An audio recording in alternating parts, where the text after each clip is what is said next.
What's up, everybody? Finally, we got a podcast. We've been really busy. I found some time today to get it done. We talked about some stuff that are happening recently in my life. So I hope you enjoy and subscribe and make sure you share our podcast.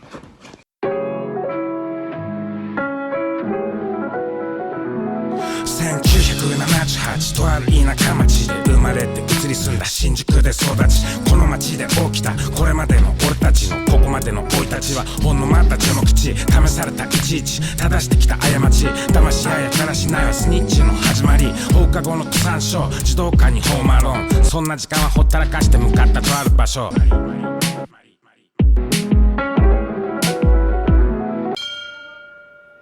What's up, everybody, and welcome back to the Yamatodamashii podcast. It's been a couple of weeks, but Enson, we are back. How are you? Very busy. This time of the year, we have all the fights coming up. We just had Koichi just had a fight. He's coming in from the cold plunge just now. We got Animal has a fight this weekend, so I'm gonna go jump on the train and go to Nagoya. So it's actually pretty good that we're getting this in now. So we got Koichi right here, just got in from his cold plunge. And then we, of course, on the 31st, we have Tsuyoshi's fight with in RIZIN, yeah. So against Mikio Ueda. So that's a big fight for us. So exciting times.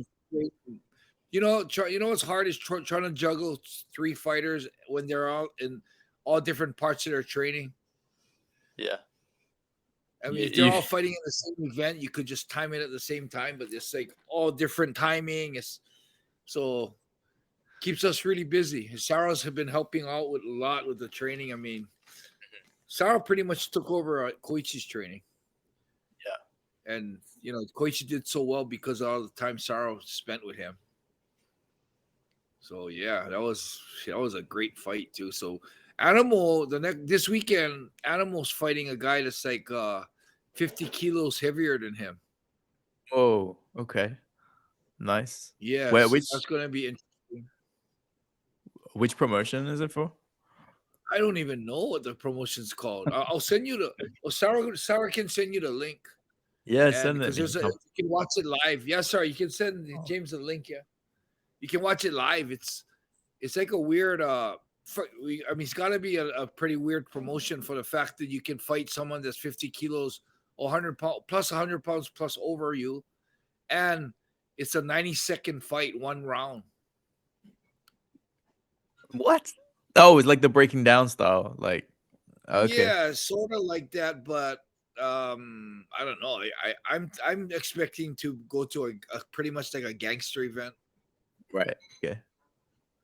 It seems like there's a lot of those popping up lately. Yeah, that's real popular now. I guess a lot of action in those types of fights. So let's go back and talk through some of the stuff that you've been up to, because you've been up to all sorts of stuff. You obviously mentioned you mentioned Koichi and how he had a fight. Give us a bit of background on that fight. And so he's had a couple of fights in Breaking Down, right? And now this is what, like professional fights? No, so he's actually got his name really big from Breaking Down, and then he's fought a couple. I think it's still kind of semi-amateur, but it's not like amateur because there's all striking on the ground, everything, no headgear, no shin pads. So it's semi-pro, and so he fought the week that I left for Hawaii, and then he won that, so he made it to the finals. He fought two fights, in fact. He made it to the finals, and just last weekend it was of his final fight. So he actually got a little belt, a championship belt for it. Awesome. That's wicked. And what's his goals as a fighter? Is it to carry on and try and get to a stage like RIZIN? Yeah, he's only 22, so whoa, he has a lot of talent. He's a tall, good-looking kid, nice. He has a drive of a hungry new fighter, and he's like the most appreciative, loyal kid that you can find. You can't find those nowadays, Yeah, that's awesome. How did you find him out of interest? Well, actually, we found him when we were training with Tsuyoshi. There was a gym that all the gangsters trained in, and he was one of the kids that came up from that. Even him and Animal, yeah. So those two fighters actually came from that side. They noticed that we were training at the house. They wanted to give it a shot, and pretty much once they came and trained, they didn't want to stop training. So interesting. Nice. Yeah. Yeah, it's crazy how you went from training one fighter to now it seems to be more and more. Like do you expect that to continue to grow? Well, there's a whole bunch more coming and asking to train, but it's not an open door. Pretty much, it's there's a bunch of guys, like 3 or 4 other guys that really want to train, but I don't know if we have the time. If I want to take on, if me and Sarah are going to take something on like that, we want to do it properly. Right now, it's kind of hard because when I'm gone, Sarah has to take over. And when she's gone, I got to take over. And I'm not as enthusiastic about it as Sarah is. She really puts it all into it. And I'm pretty, not that into it. You're older now, right? So it's kind of like, I get that. When we're both there, it's probably you've been and done it all, right? Yeah, when we're both here, it's probably the best combination. But we got to do our traveling. Like I got to leave again next month, and she got to leave later on in February. I think, I don't know. We got all kinds of trips that are tentative, planned. So it's gonna get harder to juggle stuff. But I believe that. Now, I'm not sure if the training's actually our priority right now. I mean, she has her stuff she's got to do. I got my stuff I got to do. A lot of my stuff I do is for our living expenses. So yeah, it's kind of stuff that I cannot really sacrifice too much. So yeah, it's interesting. I mean, what a good problem to have when you got so much stuff to do and you don't know how to juggle them, instead of not having anything to do and trying to find a way to make a living, or trying to find something to do to kill your time. We got such a good problem. Yeah, that is a really good problem to have. And just on some of the other names of people you've been training, so you mentioned Animal Koji has a fight this week, and it's a kickboxing fight, right? Yes, it's a kickboxing fight. So yeah, so it's a 90-minute kickboxing fight. If needed, there will be extra rounds, 30-second extra rounds. So it's really a different type of event. Okay. It sounds cool. Sounds fun. Hopefully, if there's ways to watch, I'll put it in the description. Yeah. And any update on Yugi? I met Yugi in Thailand. I know he was injured. Yeah, so his shoulder is doing pretty good. So now it's pretty much when he's going to start up again. We got to talk with his sponsors to find out financially how we're going to take care of it. What type of payment we're going to get. We're not sure. We're thinking even there might be some dynamics that's changed. Maybe he's not going to live in this time. So of course, if it doesn't live in, the cost for his training isn't going to be as much. So there's all these different interesting changes, and I think, I'm always that optimistic type. That it's going to be good changes. I believe it's going to turn out to be good changes. Yeah, it's cool. It's crazy how you kind of usually was there for like part of the year, then Koichi's here as well. You've got obviously had Tsuyoshi from the beginning. On Tsuyoshi, children, yeah. Yeah. It's crazy how they sort of come in and like become part of the family, which is awesome. Yeah. And Tsuyoshi, I saw he was in Vegas for a long time, right? It was in like 4 or 5 weeks, I think it was. Yes, he actually went to train at Extreme Couture's, and Extreme Couture has a lot of good coaches. He gets a lot of good work in, but for this next fight, we seem to probably, we seem that the Pohada Training Center, run by Marcelo and Ronnie, they like, that's such an awesome gym. I mean, the way they trained, the things they did, what they offered and gave to him was exactly what he needed for this fight. So he's ready, and got a good training in there. Got two a days there, so it's going to be exciting because the guy he fights is a big up and comer, and no slouch really. He's got a lot of danger on his hands and feet, his kicks especially.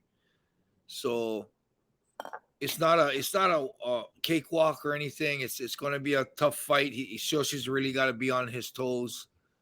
It'll be interesting. So yeah, Shoshi's got a big fight ahead of him. A very important fight for his career. Yeah, definitely. The Ueda's, like you say, he's got a really decorated karate background, right? And so he's got quite dangerous striking. So, but I would bet my house on Tsuyoshi.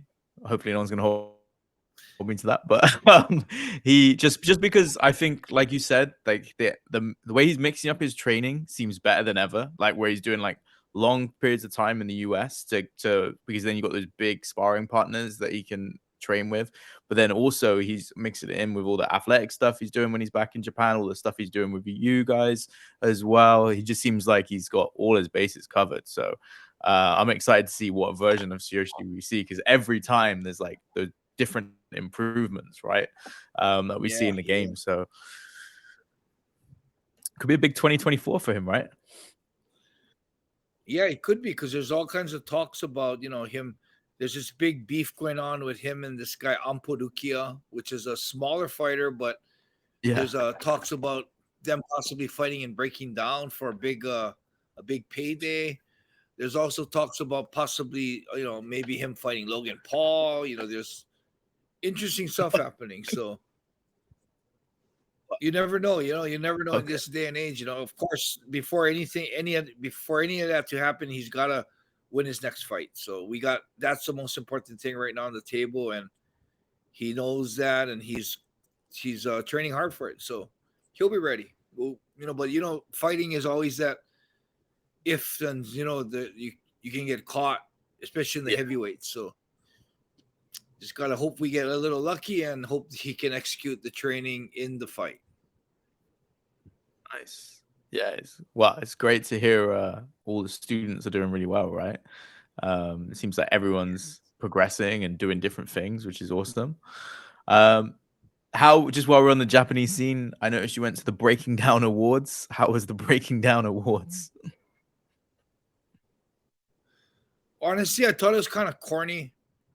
That it was kind of like, oh, are they like legit enough to have an award ceremony? Yeah, it was one of those things that is that a little too soon. But I have to really look at the view of the fighters that are in there. That's their biggest thing they have. There were gangster guys that really didn't have a life, and now they're famous and have YouTube channels and they're making money. And the most thing that was really motivated me to want to help them more is the biggest sponsor they have. His speech was about him trying to help people change lives, and it was pretty inspiring to hear his speech. And I kind of had a new life of I thought it was just like this thing that they wanted to do to try and it's weird to make money off the guys who are making 1 minute fights, but there's a deeper motivation behind it. They want to try and help improve these guys' lives, and there's a real good movement that's going that I kind of do want to be a part of. Really? So is it what, in terms of sort of people maybe living gangster lifestyles and then moving into more putting those skills to combat sports? Is that kind of what you mean? You figure that what these gangsters are, if they can win and do better, they'll get more popular. So in order to win and get better, you're going to have to train. So it takes them off the streets. If they're if they're running from the police or they're in jail, they cannot fight, so they got to stay out of trouble.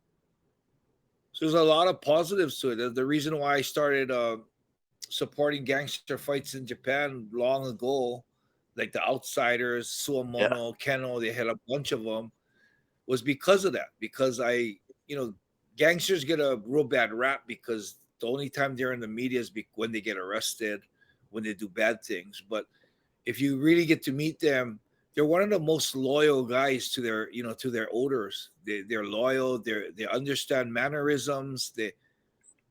They're really straight up guys, and the way they have that grit to fight hard for things that they need, the loyalty they have. It's stuff that I wish was more prominent in the news and people could see that. And I feel that this new events that they have are ways that they can come out and show that they're not just troublemakers. They're not just what people see in the news. Yeah. Yeah, there's definitely more to them, right? Like I found that out firsthand this time last year, New Year's Eve, when I met Mr. Wow, was that 1 year ago already? Nearly, yeah, because it was New Year's, right? Time has flown. But yeah, there's so much more to that underworld culture, right? Where there's so much different stuff going in. I'm even listening to a book now, written by like a journalist that covered the whole Yakuza. And in it's loads of stories about famous Yakuzas and kind of how the hierarchy works and stuff like that. And I can't believe how organized it is. Every time I hear more and more about it, it's fascinating. So yeah, it's nice, like you say, it's good people hear a different side of it. Yep. One thing I want to cover off, because we talked about it, well, you hinted at it on the last podcast we did, the one about with Dana White, was the incident with the person that was watching your parents' home. And you posted some updates on social media, but I just wondered whether anything had happened since you'd heard much about it. No, nothing's happened, which is really good. It was one of those things that this guy just was lording around. Everywhere in Hawaii, it's just getting the whole scene is getting a lot more dangerous, a lot more crime. So yeah, it's one of those things that kind of bothers me, and I wish wasn't happening, especially with my parents being so far away in Hawaii. And nothing happened from there. I never did. I always thought, I'm not going to look for anybody. If I run into him, then maybe the universe is telling me maybe I should, have another talk or give him some spankings. But I never did run into him, so it never did happen. So hopefully he learned his lesson and he's not going to try to do any mischief around that area that I met him at, which is around my house where my parents live. Yeah, that's good. I remember you saying about like the craziness that happened from the building that guy was in, right? Where someone else. Yeah, it was like that night too, about literally 5 hours later. Crazy. Yeah. And then I was watching the MMA Hour, as I do now and again, and I saw Dan Hardy on there giving you a shout out. That was pretty cool. Yeah. I didn't even know about that. Someone actually mentioned it to me, and I went and watched it. And yeah, sure enough, Dan Hardy gave a little shout out to me, and it's kind of flattering for someone like Dan Hardy that is a pretty well respected fighter. Not just technical, but as far as his heart and his grit to, push through hard moments in the fight. For him to say that I was one of the fighters that inspired him is pretty flattering, and it's pretty makes me really happy to know that guys like Dan Hardy look up to me. Yeah, that's cool. Yeah, Dan Hardy he was on the one and only UFC I've ever been to. I watched him fight Akihiro Gono. So that was oh wow. Yeah, it was a good fight. It was in Birmingham. We got to get him on the podcast. We've been talking about getting him on the podcast for so long, and yeah, I think 2024 will have lots of good guests on, and hopefully Dan Hardy can be one of them. As we will line up the content for people, because apologies about some of the breaks that's been happening. And while we're talking about 2024, what are some of your plans for next year? What have you got going on?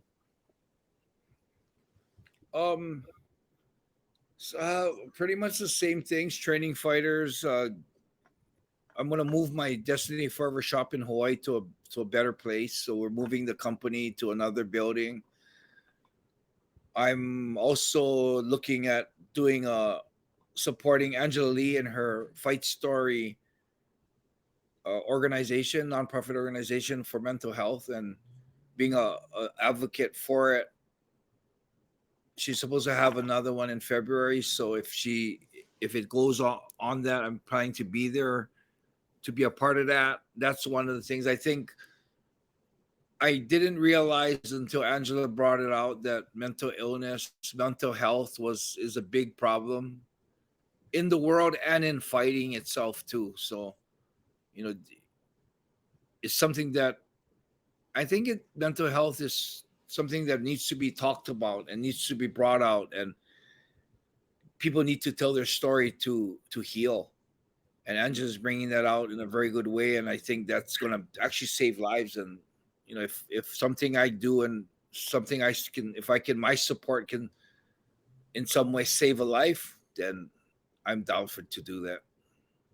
Yeah, that's awesome. How was the experience at the last event? Well, the first event they put on. Well, yeah, what I decided to do, it was pretty much a event that I just put together because I knew I was in Hawaii, and I knew Egan would want to support it, and I wanted to see if I could collab and get a lot of the big fighters together. Unfortunately, a lot of them are not living in Hawaii anymore, but the ones that were there, I mean, they showed a lot of love, a lot of aloha, as we say in Hawaii, and they came down and supported. It was amazing, the people we had. BJ Penn came down. We had Yancy Medeiros.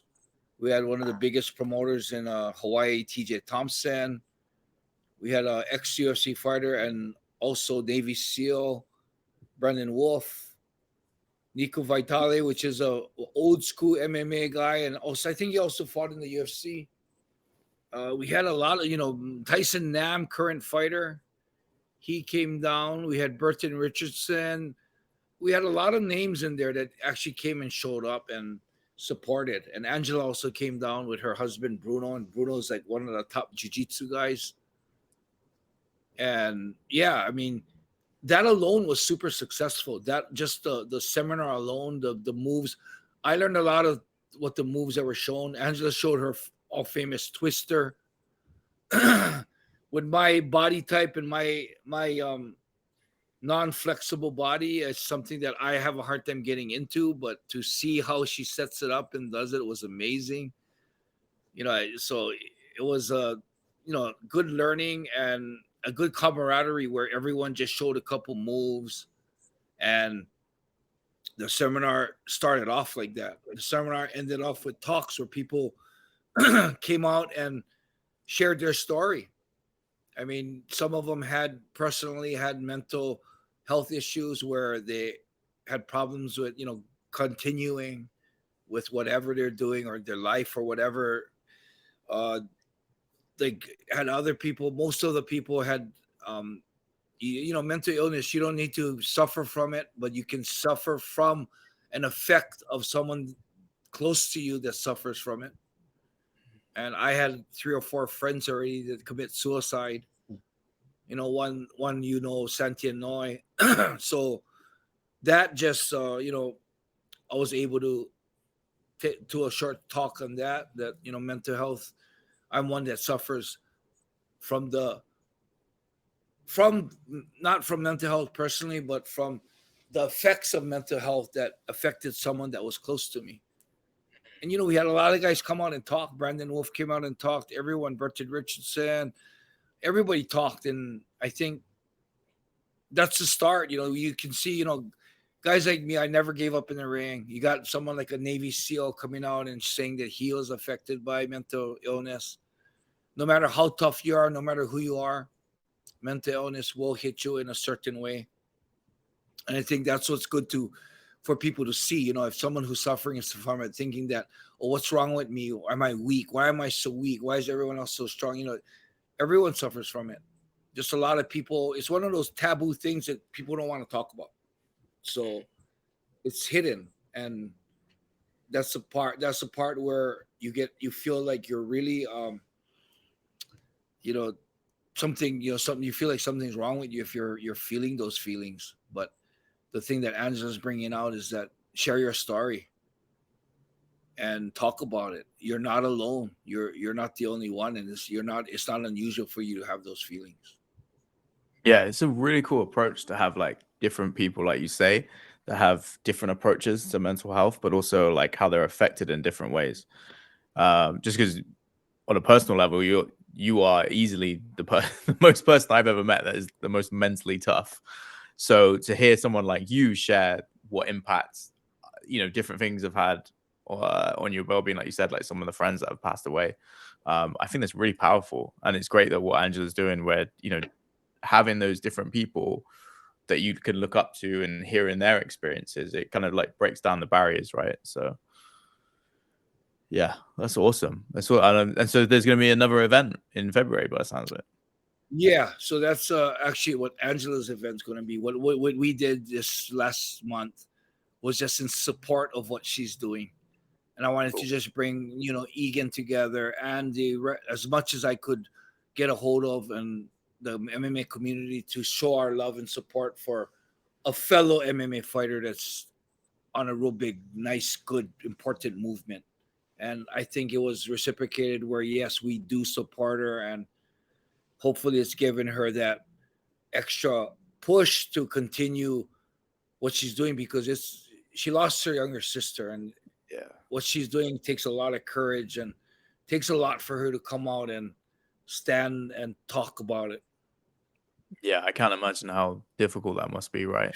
But it's amazing that she's turned such a sad, tragic situation into such a positive. The fact that she can go out and help people, and if she continues to do that, more power to her, because that is just awesome. Yeah, it's really like at least something good can come from such a bad situation. But yeah, it's no, that's great to hear. And in terms of this, I wanted to tell you, I wanted to tell the podcast about is, as you know, I met Dana White. I mean, I've been friends with Dana White since about almost over 20 years now. Whoa. So wow. And I've known Dana White before he was Mr. UFC. He was still I think he was managing I think it was John Lewis or Chuck Liddell. Yeah. So he was still like just a manager. And I became friends with Dana. We've kept in touch throughout the years. I've lost touch with him for like maybe like 8 or 9 years, because I guess he changed his email, and him being as big a name as he is that's, you can send him a message on Instagram or Twitter and he might not ever see it, or if you're lucky he might see it 3-4 years later. So I always did try to touch base with him. I think we have mutual respect for each other. So yeah, I got to meet up with him, and it was funny because I appreciate what he's done for MMA, and as a friend, whether it was Dana White or just a friend that lived in Vegas and never, I know that loves Hawaii and doesn't get to go there very often. I just got together some stuff that I thought he might enjoy, some coffee, some goodies from Hawaii, and some shirts. And I brought some shirts that I just actually was turned on to, the Oahu Golf Apparel. I mean, I don't wear collared shirts, but those collared shirts were so comfortable. If you notice that every day I was pretty much wearing one of their collars. Working a different one. It wasn't because I was paid or I was, forcing myself trying to support that. I loved the shirts, and I just thought that, wow, this is something Dana would like. The owner of the company really is a big fan of Dana. So I wanted to get those shirts to Dana, and hopefully still got my fingers crossed that he'll wear them one day. He'll wear them maybe on his fucking Fridays. And I also decided to give him a couple of my shirts, and I didn't realize that he really loves my shirts, and it kind of blew me away because he wore them like 2 weeks in a row on his fucking Fridays, and I was like, holy shit. And he messaged me and said, Enson, the shirts people are going nuts on the shirt. You got to do something about it. And I'm like, okay. And he tells me, what you gotta take advantage of this and get the shirts out in people's hands because people want them. Yeah. And I'm like, holy shit, my shirts are only sold in store. And so anymore.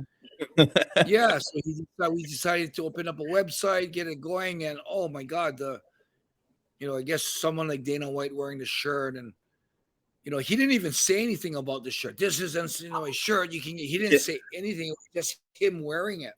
Yeah. And it, you know, it was like crazy.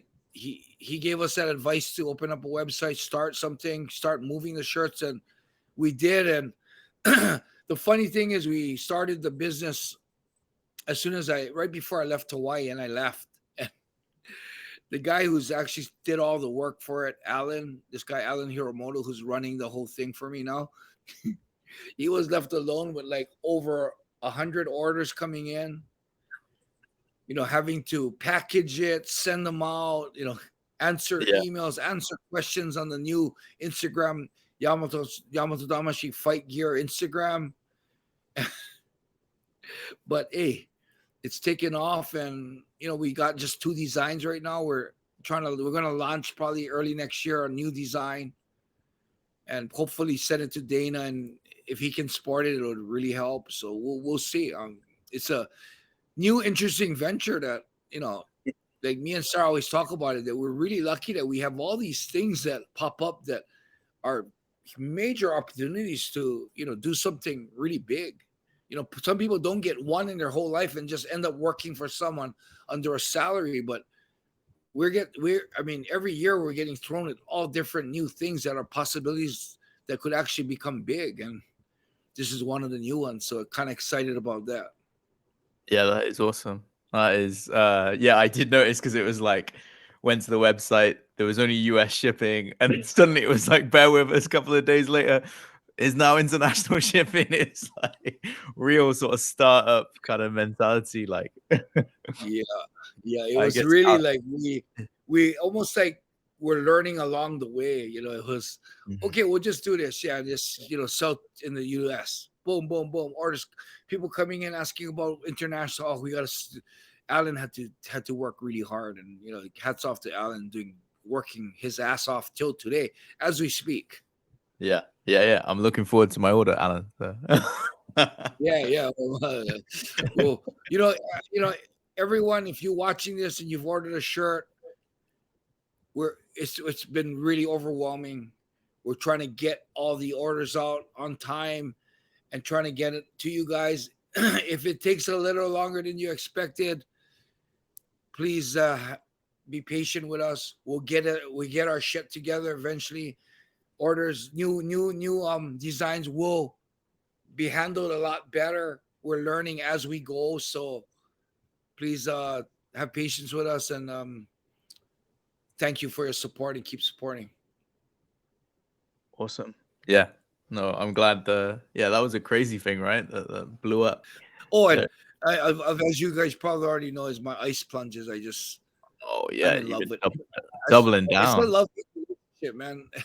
I hate doing it every morning, but I'm happy I always do it after I get it done. It's until you start doing it consistently, you won't understand what I mean. Is I hate getting into it, but when I'm done, I'm so happy I did. Every day it's the repetitive loop of feelings that goes, I don't want to do this. I don't want to do it. I got to force myself to get in.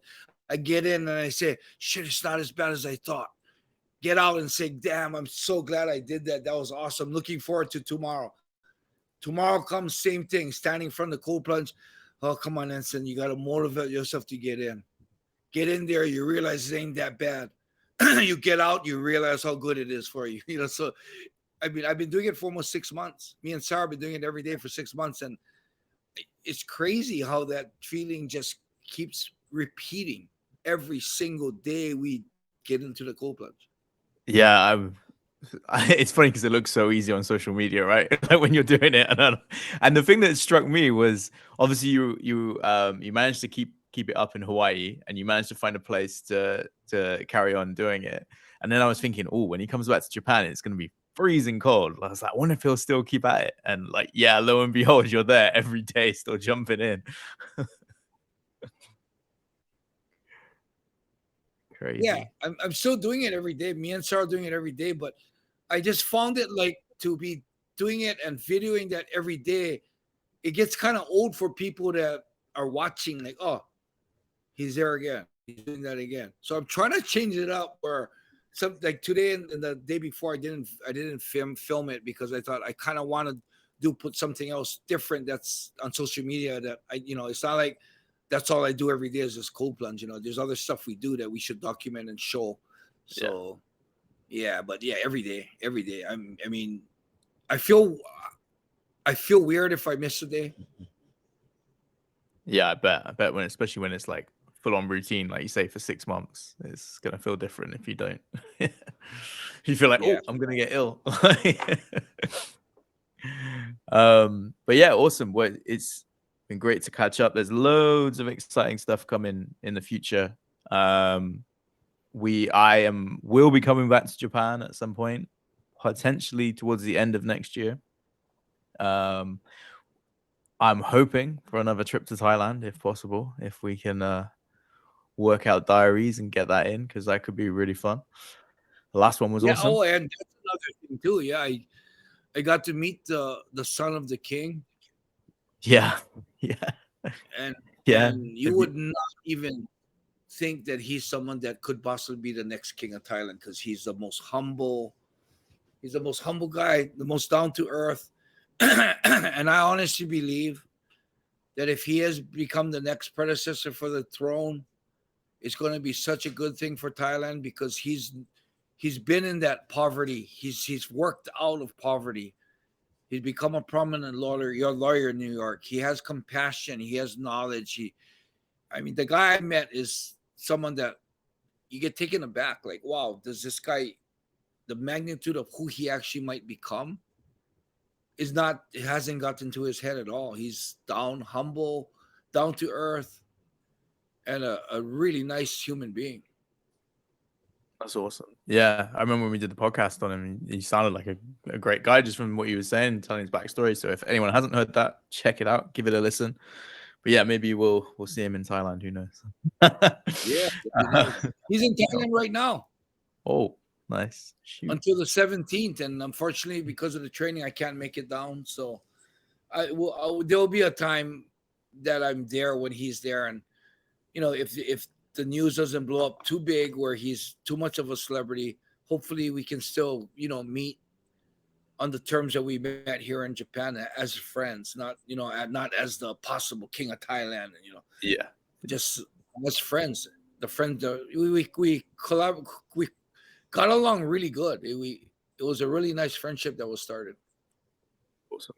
Yeah, so who knows what's in store for next year? I'm excited. There should be lots of good stuff coming. So apologies for the delays in between content, but next year we will be hitting things hard with lots of cool guests and lots of more stories and even more different YouTube channel content, I'm sure. So keep your eyes peeled for that. Please like, subscribe, share, all that good stuff. And any parting words, Enson, before we wrap up this episode? Yeah, before we even know it, the year is coming to an end. 2023 is closing down. Next 2024. I just can't believe how fast it is. We're going to have a really busy end of 2023, and we're going to actually have a really busy start of 2024. So, as much as I'm looking forward to it, I know it's going to be a lot of running around. But I mean, I wouldn't change a thing in my life. The funniest thing that we have is book 2 is almost done. I mean, Sarah's been working real hard on it. She's helping with the editing, and it's pretty much on its final stages right now. And we were going through my old Facebooks and looking for the pictures of some of the, it's good to have the pictures of the incidents in the book, and we're looking for some pictures on, I think it was the trip to Taiji and the Taijis where I had the dolphin slaughter, or we were looking for stuff on the I think the missions up north. And Sarah came across this post where when I was in the midst of anti-marriage, never going to be married again, when a fortune teller actually told me that in 2 years you're going to find someone and fall in love, get married, and you're gonna, it's gonna be a younger lady. And if you see the post, I'm being sarcastic, saying me get married and like, yeah, right, whatever. The fortune tellers saying this, but this is never gonna happen. And I even get a little sarcastic saying like, yeah, I hope it's gonna be a younger girl. I'm 44 right now. I don't know if I wanna, it's almost implying that I don't want to meet a older lady than 44. So it was funny because reading the comments on the bottom too was kind of funny. Some people are agreeing, some people saying, oh, you never know, it was and lo and behold, I met Sarah actually 2 years later. We didn't get married 2 years later, but she moved here to Japan. As far as I'm concerned, it's almost like a common, what is that called? Common law marriage. Right. When you're living together with that already. So, when we did put in the marriage license we put in the certificate, it was pretty much just, why did we do that? Yeah, it was for some legalities, like that, or just to do it. Yeah, it wasn't like we felt that this is a better bond for the relationship. It was just something like, yeah, you know what? I remember. Yeah, it's because if something happens, sometimes the girlfriend won't get as much privilege as the spouse. Yeah. Sometimes the visitations, and if someone gets hurt, it's like, yeah, your husband or your wife, yeah, for sure, but your girlfriend, it's like, really? So we wanted to, make that a stronger thing. I mean, as far as I was concerned, we didn't need the legal papers. We were already married, so pretty much that fortune teller pretty much hit it on the nose. 2 years later, you're gonna meet someone, and I would have bet everything I had that fortune teller was totally off the whack, but damn, lucky thing I didn't, because she was spot on. That is crazy. Yeah, that is mental. But yeah, she was accurate, right? Yeah. So I didn't really believe that much in fortune tellers, because when I was in high school, I never did smoke marijuana in high school. And one of the fortune tellers told my mom that I've tried it before, and at that point I've never tried marijuana before. And so right there, I was like, all fortune tellers are full of shit, and yeah, you're getting you in trouble. Yeah, not only that, it's like I knew for a fact that I didn't do that, and she said it like really confidently that I did. And right there, I was like, it could be one of those one bad egg spoils it for the rest. So yeah, I mean, I can't say that anymore. There's fortune tellers. That lady hit it on the spot. So. Yeah. Wow, that is amazing. Yeah, it's been a crazy year. 2023 it's been one of the funnest years of my life. Half of that's thanks to you, just for all the cool trips we've had and the episodes we've done. It's been awesome. But yeah, I had better things for 2024. Yeah, we could just try and top it. So hopefully everybody's enjoyed the content we put out, and we will put out more soon. But yeah, that's it. Yep. Everybody have happy holidays, have a Merry Christmas, and have a safe New Year. Indeed. Right, man. I hope you guys enjoyed the podcast. Thank you for listening. We're going to be coming up with more in 2024. So please subscribe, share, and like. All right, on.